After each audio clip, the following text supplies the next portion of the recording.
Baik, selamat bertemu kembali dalam perkuliahan akuntansi keuangan menengah pertama.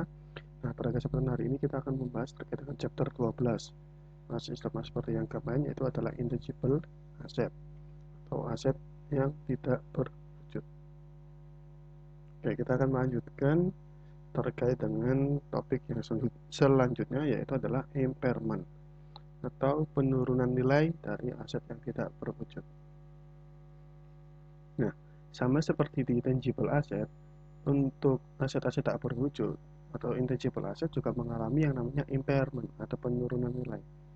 Nah, aset-aset ini akan di-impair atau diturunkan nilainya jika perusahaan tidak mampu memulihkan nilai aset atau nilai carrying amount dari aset melalui penggunaan atau penjualan aset tersebut.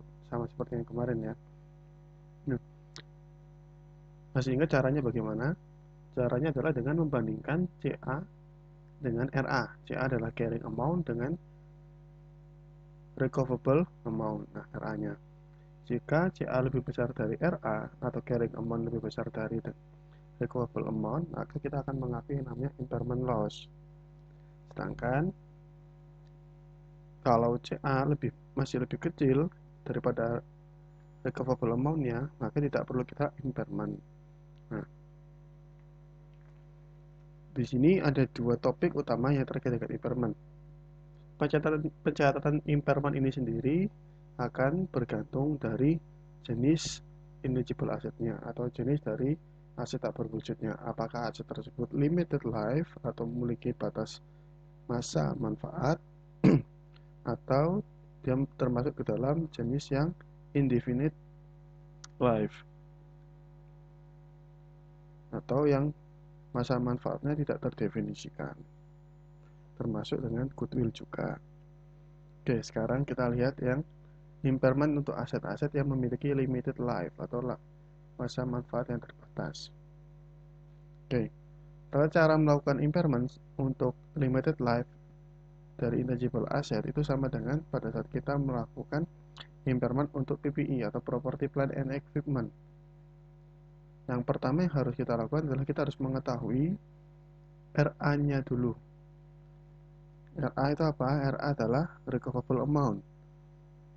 Oke, RA-nya kita dapatkan dari membandingkan antara value in use dengan fair value less cost to sell, mana yang lebih besar. Nah, kalau yang lebih besar akan kita jadikan sebagai recoverable amount. Jadi kita bandingkan antara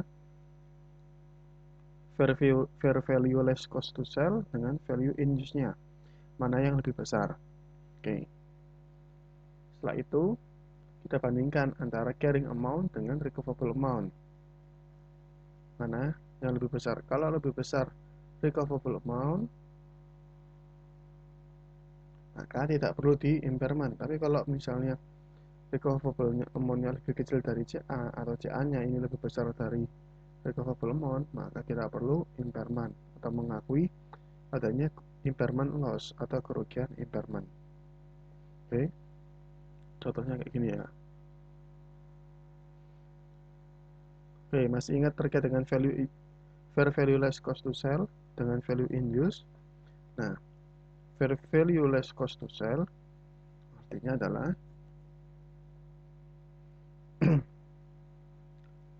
value in use itu adalah nilai cash flow saat ini yang diharapkan dari penggunaan masa tepat dan kejadian penjualan aset pada akhir masa manfaat. Jadi cash flow saat ini karena yang diharapkan dari aktivitas penggunaan di masa yang akan datang.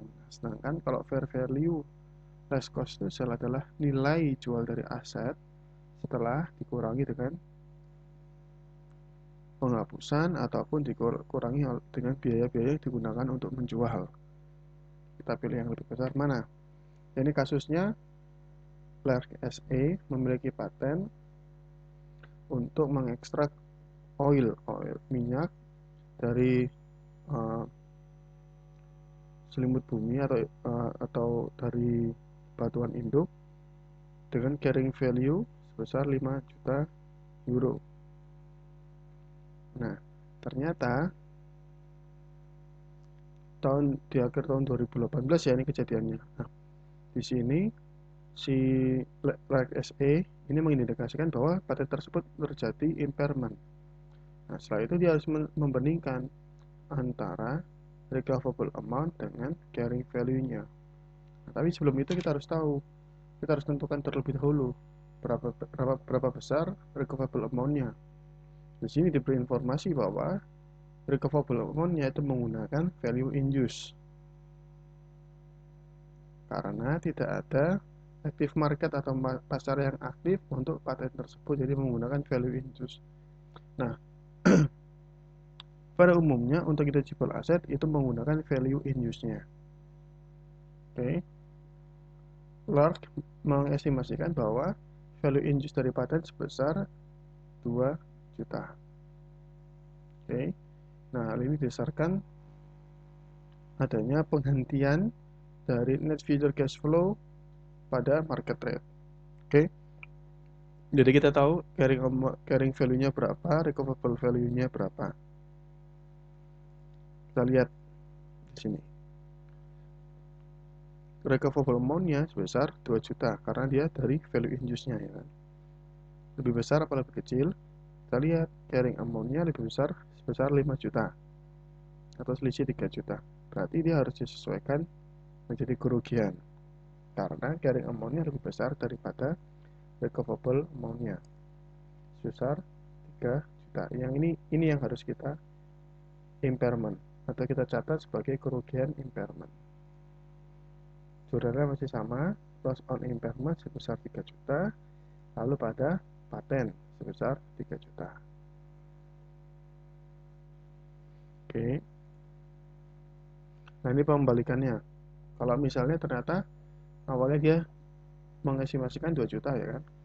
Lalu ternyata di tahun selanjutnya ada perubahan nilai. Nah, 2 juta ini diamortisasikan terlebih dahulu selama 5 tahun. Jadi ketemunya per tahunnya adalah 400.000. Jadi ini dia tahu carrying amount-nya sebesar berapa untuk tiap tahunnya. Oke. Nah, di tahun 2020 awal dia mengukur kembali untuk patennya itu dan menemukan bahwa recoverable amount dari patennya sebesar 1.750.000.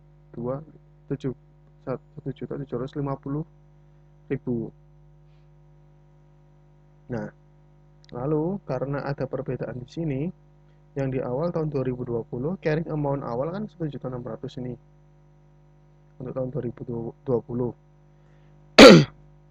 ya kan. Nah, 1.600.000 ternyata recoverable value-nya lebih besar sehingga dia harus menaikkan sebesar 1.750.000.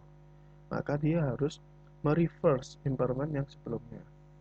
Maka dia akan mencatat paten sebesar 150.000 yang berasal dari selisih antara 1.750.000 dengan 1.600.000, lalu mencatat recovery of impairment loss sebesar 150.000.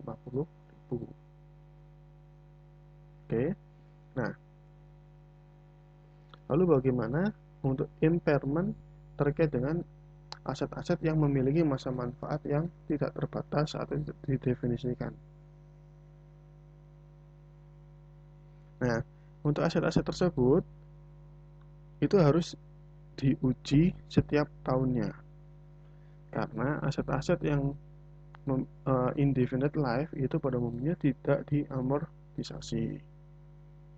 Nah, basis penghitungan atau perbandingan untuk kerugian impairment itu sama seperti dengan yang aset tak berwujud yang limited life, yaitu dengan membandingkan CA dengan recoverable amount-nya.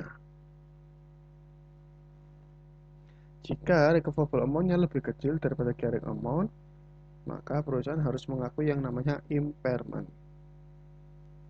Oke, nah ini contoh kasusnya. Di sini Arkon Radio membeli lisensi broadcast sebesar 2 juta euro. Lisensinya renewable every 10 years. Nah, walaupun di sini ada umurnya 10 tahun, tapi kalian lihat dia ini adalah renewable atau dapat diperbarui setiap 10 tahun. berarti 10 tahun nanti diperbarui lagi, 10 tahun diperbarui lagi, berarti ini termasuk yang indefinite.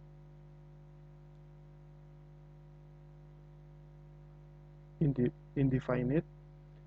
Nah, Arkon Radio memperbarui lisensi tersebut 2 kali at minimal cost.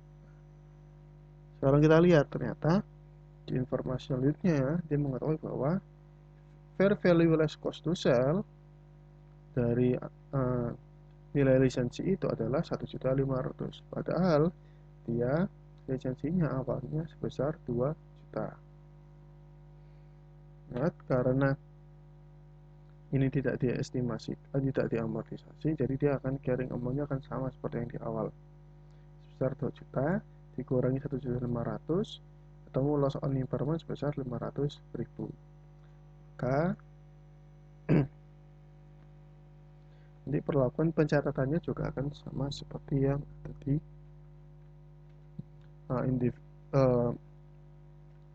yang di limited life. Oke, nah setelah itu kita akan masuk ke yang impairment of goodwill. Nah, untuk goodwill ini, impairment itu harus dilakukan pengujian paling tidak setiap tahunnya atau setiap akhir tahun harus dilakukan pengujian. Lalu, nah pengujiannya ini harus didasarkan pada CGU atau Cash Generating Unit. Nah, CGU ini sendiri ada di chapter 11 ya teman-teman. Saya sudah pernah menjelaskan atau pernah menyinggungnya. Kalau saya coba menjelaskan lebih lagi dengan singkat, bahwa CGU atau Cash Generating Unit itu adalah sekumpulan kecil dari suatu aset yang tidak dapat menghasilkan cash flow secara independen jika aset-aset tersebut dipisah. Jadi contohnya misalnya awal kalian punya komputer. Komputer itu tidak akan bisa memberikan pendapatan atau cash flow jika komputer itu hanya digunakan sendiri. Maksudnya hanya berdiri sendiri, tidak ada jaringannya, tidak ada listrik atau tidak ada jaringannya, lalu tidak ada internet, tidak ada jaringan pendukung yang lainnya. Maka sarana-sarana yang tadi, yang aset-aset yang lain seperti jaringan itu harus digabungkan, lalu akan diklasifikasi sebagai cash generating unit. Nah, pada umumnya goodwill ini untuk recoverable amount-nya itu menggunakan basis value in use estimates atau menggunakan estimasi value in use-nya. Nah, jadi karena ini CGU atau CGU, maka impairment loss itu bisa dilakukan tapi untuk aset-aset lain. Karena tadi misalnya kita beli, waktu yang saya jelaskan kemarin kan, kalau goodwill itu kamu beli satu perusahaan, ada aset-aset, selisihnya kan adalah goodwill. Nah, kalau ada kerugian terkait dengan reversal impairment loss, aset-aset lainnya ini selain goodwill itu boleh di reverse kecuali goodwillnya itu sendiri. Jadi goodwill tidak boleh di reverse. Nah, ini contohnya. Dia membeli Colbui AG memiliki 3 divisi. Nah, dia membeli satu divisi dari Pit Product selama 4 tahun lalu dengan nilai 2 miliar. Oke. Sayangnya terdapat kerugian selama paling enggak 3 kuartal terakhir. Dia akan Colbui Management akan mereview divisi tersebut atau divisi tersebut ya jadi satu divisi yang namanya adalah cash generating atau suatu cash generating unit dengan tujuannya untuk melakukan pengujian impairment secara tahunan. Nah, ini adalah net asset dari per division sebesar 900.000 unit. Oh maaf, 900.000 ini adalah goodwillnya, sedangkan nilai dari aset, net asset yang ada di pre-division adalah 2.400. Oke. Nah, sekarang kita lihat recoverable amount dari pre-division adalah 2.800 yang didasarkan pada value in use estimated-nya atau estimasian dari value in use-nya. Karena 2.400 sedangkan ini 2.800, maka recoverable amount-nya adalah 2.800, lalu tidak ada impairment. Karena apa? Karena carrying amount-nya lebih kecil daripada recoverable amount-nya. Nah, sekarang kita asumsikan bahwa recoverable amount-nya adalah 1.900.000 bukan 2.800.000. Berarti value in use-nya 1.900.000, recoverable amount 1.900.000, ada selisih sebesar 500.000 yang kita catat sebagai impairment loss.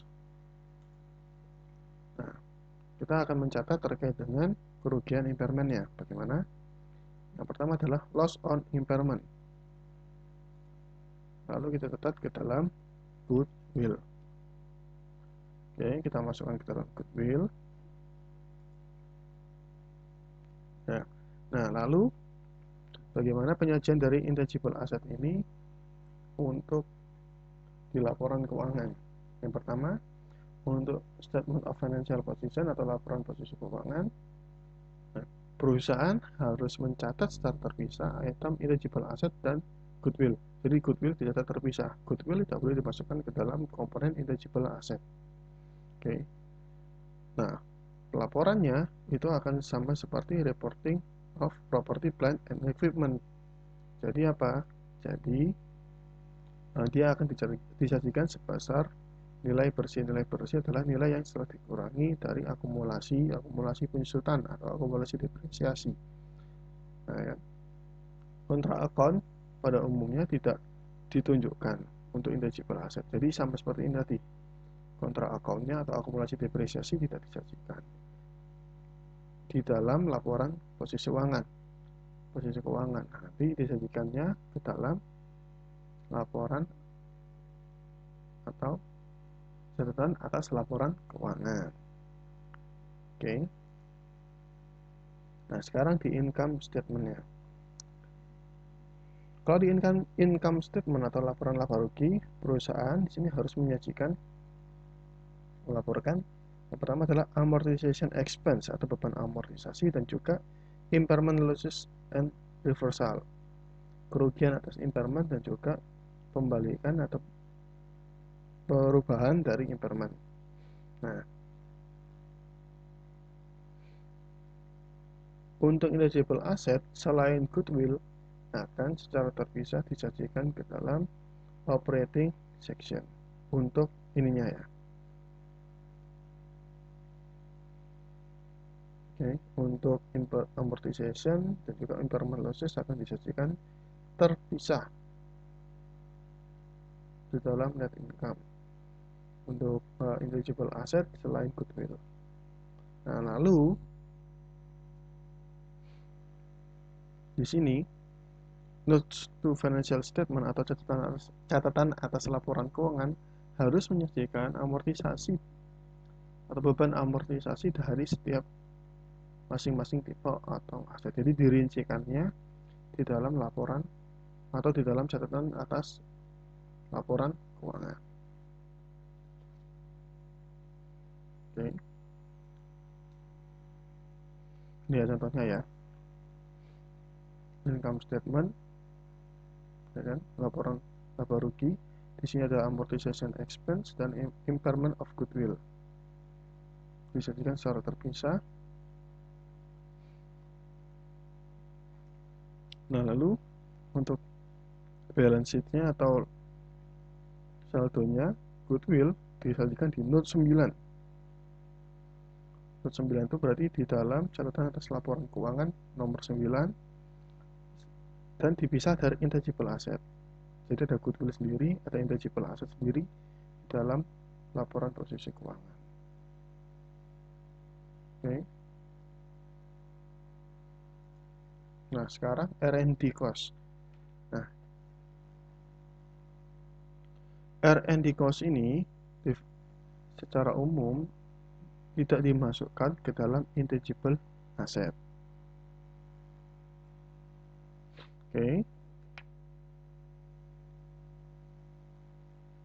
Nah, pada umumnya R&D cost ini itu merupakan suatu hasil dari pengembangan paten atau copyright seperti produk, proses, ide, formula, komposisi, dan pekerjaan-pekerjaan literari itu tulisan dan juga yang lainnya. Nah, ini contohnya ya. Kita lihat di sini perbandingan R&D ini.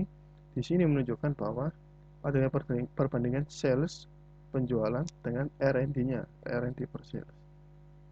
Untuk ada macam-macam, ada VW, ada Samsung, ada Intel, Microsoft, Roche, Google, Amazon, Toyota, Novartis, dan Johnson & Johnson. Dari semua ini kita lihat berapa persen R&D terhadap penjualannya. Yang paling besar adalah Intel. Intel 20,57. Yang terbesar kedua adalah Intel. Yang terbesar pertama adalah Roche sebesar 20,81% nilai atau beban R&D-nya ke bagian penjualan.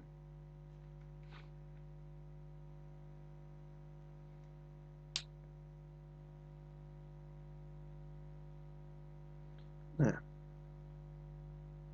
oke, masih ingat R&D? Nah, di R&D ini semua biaya riset itu dibebankan dan biaya project development tidak semuanya dibebankan. Jadi ingat, untuk riset itu semuanya harus dibebankan. Sedangkan untuk development cost itu bisa dibebankan juga dan juga bisa tidak dibebankan pada saat timbul. Mengapa? Masih ingat dengan bagaimana proses kapitalisasi intangible aset yang sebelumnya jika diproduksi sendiri? Nah, kemarin kan jika ada dua fase. Yang pertama fase riset dan fase development. Nah, untuk fase riset itu pasti di expense. Nah, sedangkan fase development ada fase yang dia di expense, ada yang harus dikapitalisasi. Nah, kalau yang di expense, maka nanti akan muncul ke development cost atau R&D expense. Nah, sedangkan untuk yang dikapitalisasi itu akan dikapitalisasi ke nilai intangible asetnya. Jadi, bagaimana caranya kita bisa tahu? Kita bisa tahu apakah development cost ini akan dikapitalisasi atau tidak jika di sini pada tahapan development cost ini perusahaan sudah merasakan bahwa adanya economic benefit yang akan mengalir ke perusahaan atas project ini. Oke. Jadi kapitalisasi dilakukan ketika perusahaan merasakan manfaat atas pengembangan atau perusahaan melakukan kapitalisasi di saat perusahaan akan merasakan manfaat masa datang terkait dengan proyek ini. Oke. Nah, ini contohnya cara-cara untuk atau kita bagaimana mengidentifikasi apa saja yang termasuk dengan R&D activities atau aktivitas R&D. Berarti ada dua, R&D, Research and Development. Ya kan? Nah, bagaimana dengan aktivitas riset? Aktivitas riset merupakan suatu aktivitas original dan investigasi yang terencana, okay, yang digunakan untuk memperoleh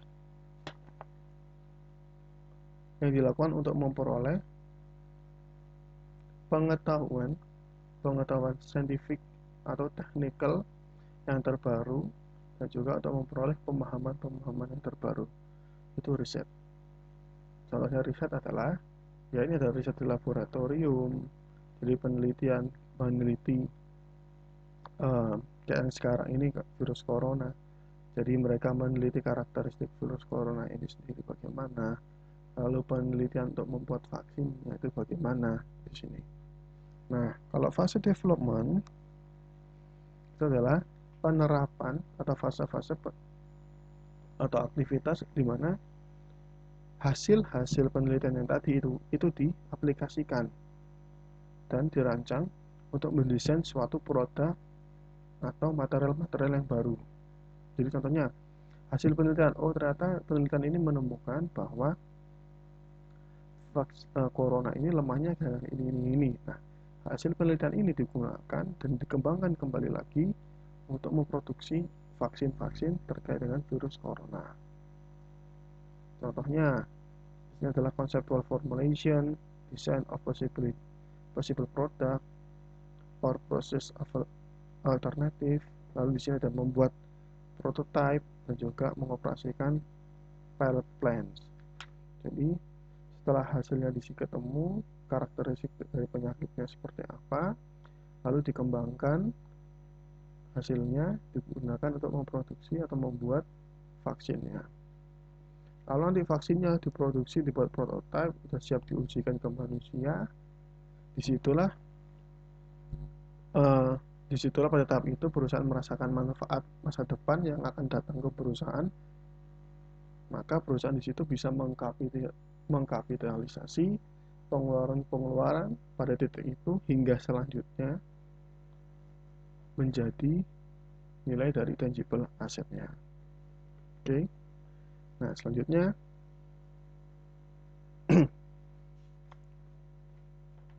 nah, di dalam R&D activity R&D atau aktivitas R&D ini itu terdapat kos-kos yang berhubungan dengan aktivitas R&D. Ada yang pertama material, equipment, and facilities, jadi material, bahan baku, peralatan, dan fasilitas. Nah, untuk item ini atau kos ini itu pada umumnya akan dilakukan expense atau pembebanan pada saat aktivitas tersebut timbul, kecuali jika dari penggunaan tiga hal ini atau tiga aset ini itu bisa digunakan untuk masa yang lebih panjang atau masa depan, itu bisa dikapitalisasi.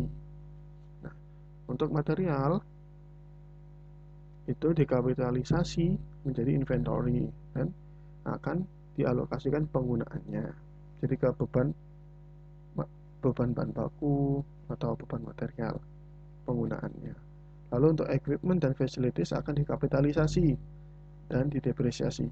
Jadi jika digunakan hanya pada saat project tersebut, maka itu harus dibebankan. Tapi jika bisa digunakan untuk project yang banyak dan masa yang lebih panjang, itu akan dikapitalisasi. Oke. Selanjutnya personel, beban gaji peneliti, jadi asisten peneliti, itu semua di expense kan. Lalu ada purchase intangible. Kalau purchase intangible ini diakui dan diukur sesuai dengan fair value-nya.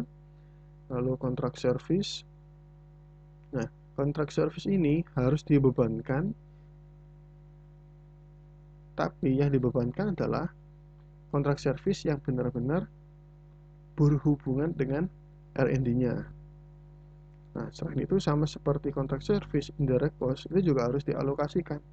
Jadi dialokasikan benar-benar sesuai dengan R&D yang atau penggunaan di fase atau aktivitas R&D-nya.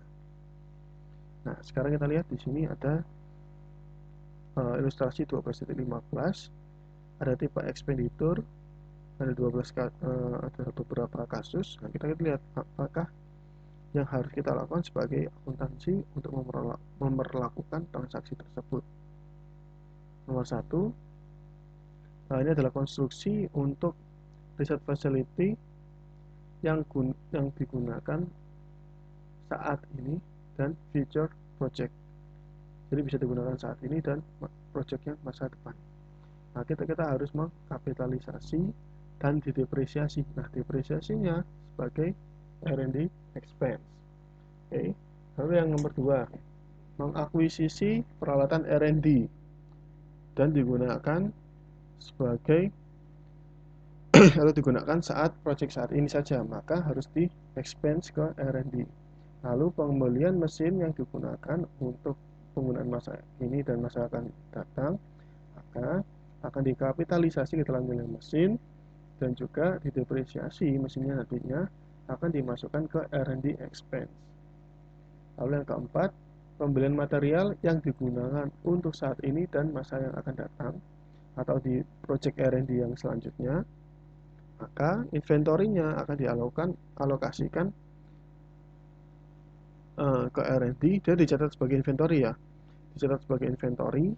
Lalu penggunaannya akan dibebankan ke R&D project. Oke. Lalu gaji research staff maka akan dibebankan secara langsung ke R&D. Nah, di sini ada research cost yang timbul karena kontrak dan ditagihkan secara bulanan, maka dicatat sebagai receivable. Lalu di sini ada material, labor, and overhead cost dari prototype dari laser ini. Di sini economic viability-nya tidak tercapai, maka dia akan dicatat sebagai beban. Ya kan? Dia tidak bisa memenuhi economic viability, maka dicatat sebagai beban. Lalu yang ke-8, cost pengujian. Nah, cost pengujian prototype modifikasi, maka di sini economic viability-nya belum tercapai juga atau terpenuhi, maka harus dibebankan juga. Kalau sudah terpenuhi bisa dikapitalisasi ya teman-teman. Lalu legal fee untuk memperoleh paten on new laser scanner, maka dikapitalisasi sebagai paten. Legal fee-nya bisa dikapitalisasi sebagai paten dan diamortisasi sebagai overhead dalam bagian COGM, cost of goods manufactured. Lalu executive salaries atau gaji eksekutif akan dicatat sebagai operating expense. Lalu cost of marketing research to promote new laser scanner, jadi biaya marketing researchnya, jadi harus cost of marketing research, jadi riset penjualan atau riset marketing untuk mempromosikan mesin scanner baru akan dibebankan sebagai operating expense. Nah, lalu kita lihat di sini lagi. Di sini engineering cost incurred, dari biaya engineering terkait dengan peningkatan laser scanner hingga ke tahapan produksi, hingga ke tahapan produksi. Nah, di sini sudah dirasakan manfaat ekonomiknya, maka akan dicatat dan dikapitalisasi sebagai operating expense dan dikapitalisasi sebagai R&D. Nah, lalu cost of successfully defend patent, jadi cost yang muncul untuk melindungi paten atau membela paten kita dan akhirnya sukses, maka akan dikapitalisasi ke nilai paten dan diamortisasi sebagai overhead di dalam COGM. Lalu di sini ada yang nomor 14, komisi sales penjualan dari new laser scanner akan dibebankan sebagai operating expense. Oke, nah selain itu masih ada topik di R&D ini yang topiknya hampir sama atau costnya sama dengan R&D cost, memiliki kesamaan. Oke, yang pertama adalah startup cost for a new operation atau startup cost untuk operasi yang baru. Jadi startup cost ini itu muncul pada saat suatu operasi tersebut akan terjadi, tapi pada saat awal. Jadi cost-cost untuk persiapan suatu proses. Nah, biasanya hanya terjadi satu kali untuk memulai suatu operasi yang baru. Oke. Nah, di dalam startup cost ini juga terdiri atau termasuk ke dalam organizational cost. Jadi, organizational cost ini masuk ke dalam startup cost. Nah, apa itu organizational cost? Organizational cost adalah biaya-biaya yang dibutuhkan untuk melakukan pengorganisasian, perizinan. Jadi contohnya kayak biaya hukum, biaya legal, biaya pemerintahan itu kan biaya untuk perizinan itu dimasukkan ke dalam organizational cost. Nah, startup cost ini itu harus dibebankan pada saat itu terjadi. Oke, tidak boleh dikapitalisasi. Nah, contohnya ada biaya perjalanan untuk survei lapangan, untuk gaji karyawan, lalu untuk misalnya kita melakukan studi kelayakan, kita harus menilai apakah proses ini layak atau tidak, tempatnya layak atau tidak. Itu termasuk ke dalam startup cost. Oke, selanjutnya untuk initial operating loss atau kerugian operasi yang di awal. Kan di awal pada saat mereka melakukan startup, melakukan suatu bisnis baru, tidak mungkin serta-merta mereka langsung untung. Atau mungkin juga akan ada kondisi di mana mereka akan mengalami kerugian-kerugian terlebih dahulu. Nah, banyak di dalam bisnis-bisnis atau usaha-usaha yang mengasumsikan bahwa kerugian yang mereka lakukan atau mereka alami di awal ini itu adalah sebagai cost yang tidak dapat dihindarkan. Jadi mereka menganggap ini sebagai cost, lalu mereka membebankan kerugian tersebut ke dalam unavoidable cost atau unavoidable losses cost. Nah, di dalam IFRS menyatakan bahwa kerugian awal perusahaan tidak boleh dikapitalisasi ke dalam suatu unavoidable cost karena mereka memulai suatu industri yang baru. Jadi di kerugian yang awal atau di kerugian pada saat mereka melakukan pendirian awal itu harus tetap diakui sebagai kerugian dan bukan sebagai cost. Oke. Lalu selanjutnya adalah advertising cost atau beban iklan. Mungkin kalau teman-teman bertanya, iklan ini itu diakuinya kapan? Karena ada yang berpikir bahwa suatu iklan itu diakui pada saat atau dibebankan pada saat iklan tersebut menghasilkan revenue, atau iklan tersebut dilakukan pada saat atau dibebankan pada saat iklan tersebut habis masa berlakunya, atau pada saat artis tersebut selesai melakukan tugasnya. Untuk iklan sendiri, iklan ini harus diakui